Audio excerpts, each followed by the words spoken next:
enough of this crap." The robber yanked the purse away from the woman. He tossed it to the second man and nodded at the third. "Go to the car. I'll catch up."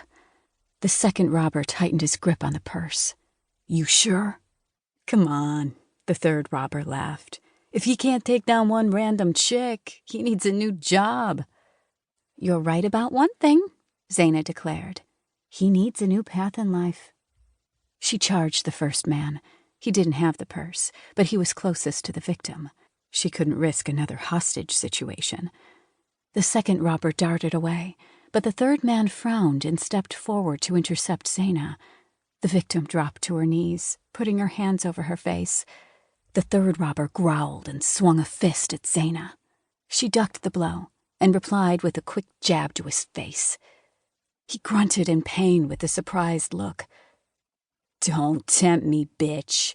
You ain't got no idea who you're messing with." Zaena's smile turned merry. "I can assure you that is far more the truth with me." The other remaining robber glared at the victim. "You stay there. If you play nice, you can walk out of this without going to the emergency room." She nodded quickly and stayed on her knees. Her sobs of fear lit a fire in Zaena. She'd had enough of this nasty, invasive species in her park. The man fleeing with the purse had almost escaped. Zaena didn't want the poor woman to have to deal with the trauma of the crime and lose her purse as well. The one thing the elf's time with Grace had taught her was how complicated normal American day-to-day lives could be, with all their bank accounts and cards. Zaena delivered a sidekick to the closest assailant's chest. He staggered back with a growl. The first robber cracked his knuckles and advanced. She threw her arm out to the side. Her eyes narrowed and shot out a narrow air blast at a sickly-looking tree branch in the path of the fleeing robber. Leaves whipped up in the spell's wake, but that could be mistaken for normal wind. A loud hiss sounded, followed by a crack as it struck the base of the branch. The noise drew the attention of the two nearby robbers. They backed away from Zaena, their gaze shifting between her and the direction of the noise with suspicion. "Problem, gentlemen?" she asked. Another crack sounded, and the branch collapsed and smashed into the fleeing robber's head. It sent him to the ground, groaning, blood trickling down his forehead. The purse fell at his side and slid under some leaves. Zaena smiled.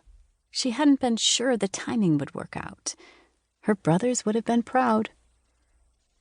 "What the hell?" the first robber shouted, blinking. She inclined her head toward the downed robber. "The city workers need to cut more of these branches down. Many are damaged or diseased. You never know when they might fall. Or perhaps the trees think you're terrible, too." He scowled at her. "You think that's funny?" "Yes," Zaena smiled. "A criminal attempting to rob a woman getting his comeuppance is always entertaining." The robber ground his teeth and nodded at his friend. "She's one chick. We can do this." "I told you we should have brought the guns." The other thug clenched both hands into fists and brought them up. "This is easier with guns. This is why I run things. Ain't no assault with a deadly weapon this way." The first robber circled to Zaena's other side.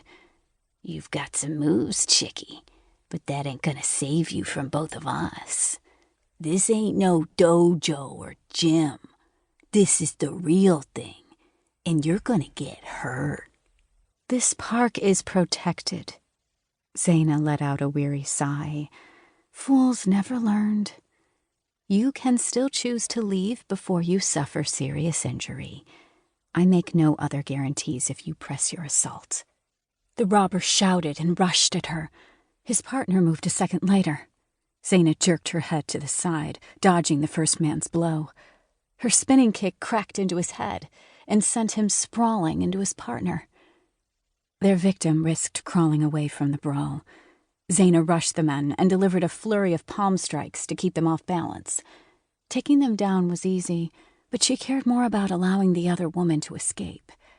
She ceased her attacks and bounced back with the faint hope they would realize they were outmatched, spitting blood on the ground.